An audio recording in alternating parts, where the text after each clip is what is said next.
मुजफ्फरनगर की पुण्य धरती पर वेदांता फाउंडेशन के द्वारा आयोजित कार्यक्रम की इस पुण्य धरती को मैं सबसे पहले नमन करता हूँ। इसके पश्चात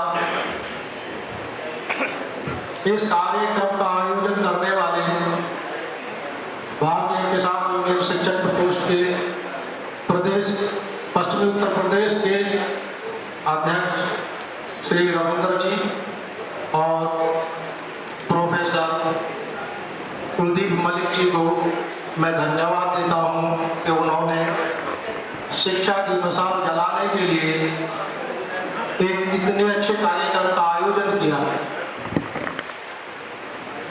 मंच पर आसीन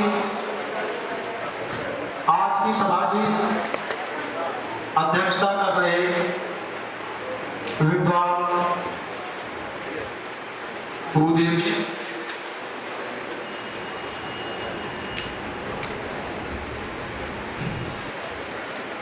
डॉक्टर आर उपाध्याय जी, यशपाल पवार जी, चंद्रहास जी, डॉक्टर हरिओम त्यागी जी और इस क्षेत्र के सांसद प्रतिनिधि निशिकांत मलिक जी,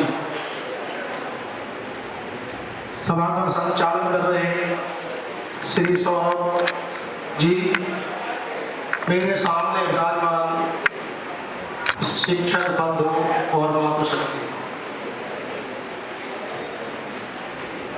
ये पहला मौका है जब कहीं शिक्षा पर चर्चा की बात आई है।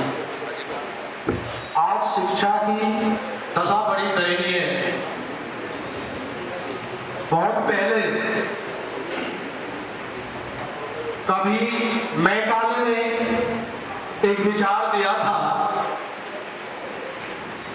भारत की संस्कृति को बर्बाद करने के लिए।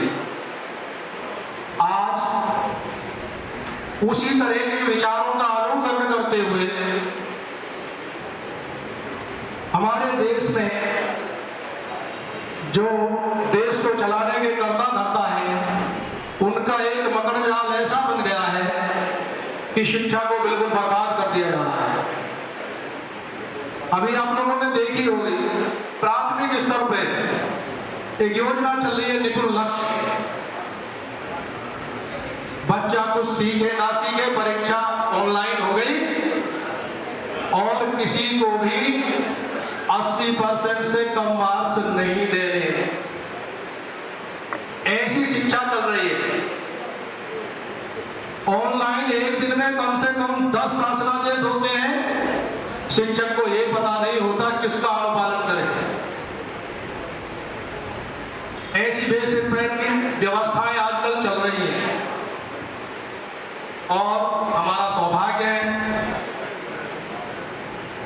कि पुराने समय में चाणक्य जी को चंद्रगुप्त को ढूंढना पड़ा था, लेकिन आज ये हमारा सौभाग्य है कि ऐसे चंद्रगुप्त के रूप में हमें एक इतना बड़ा संगठन हमारे सहयोग के लिए मिला है, भारतीय किसान यूनियन के रूप में,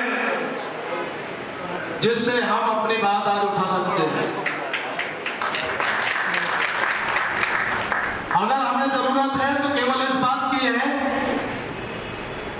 कि हम सबको एक होना होगा। हमारे मतों अनुसार अलग अलग हमारे संगठन हो सकते हैं, हमारे मतभेद सांगठनिक रूप में हो सकते हैं, परंतु जो चंद्रगुप्त हमें आज मिला है उसकी मदद की हम सबको आवश्यकता है। यदि हम इसको प्राकृतिक रूप से भी देखते हैं, किसान, जवान और शिक्षा,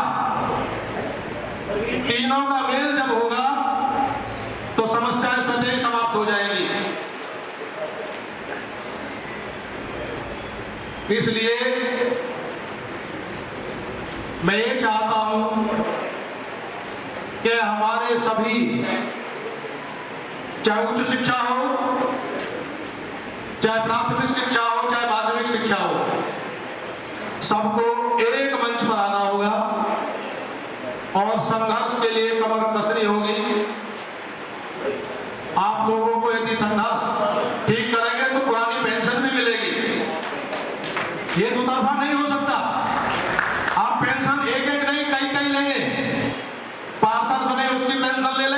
विधायक बन गए उसकी पेंशन ले लेंगे और सांसद बन गए उसकी पेंशन। लेकिन एक शिक्षक जो 24 घंटे काम कर रहा है, देश को आगे ले जाने का जिम्मा उसके कंधों पर है, वो ऐसे ही अपने घर चला जाएगा, उसको पेंशन नहीं मिलेगी। उल्टा काम हो रहा है, केवल शिक्षित नहीं किया जा रहा, साक्षर किया जा रहा है, और साक्षर का कोई अर्थ नहीं होता। इसलिए मैं बहुत ज्यादा समय आपका नहीं लूंगा और बहुत ज्यादा लच्छेदार बात कहूंगा तो दिक्कत हो जाएगी। बहुत सारे वक्ता हैं, समय की कमी है। मैं तो केवल इतना ही कहूंगा कि आप लोग सब एक मंच पर इकट्ठे हो जाएं। अगली लड़ाई के लिए आपको बहुत अच्छा मंच मिल गया है, इस मंच के कंधे से कंधा मिलाएं।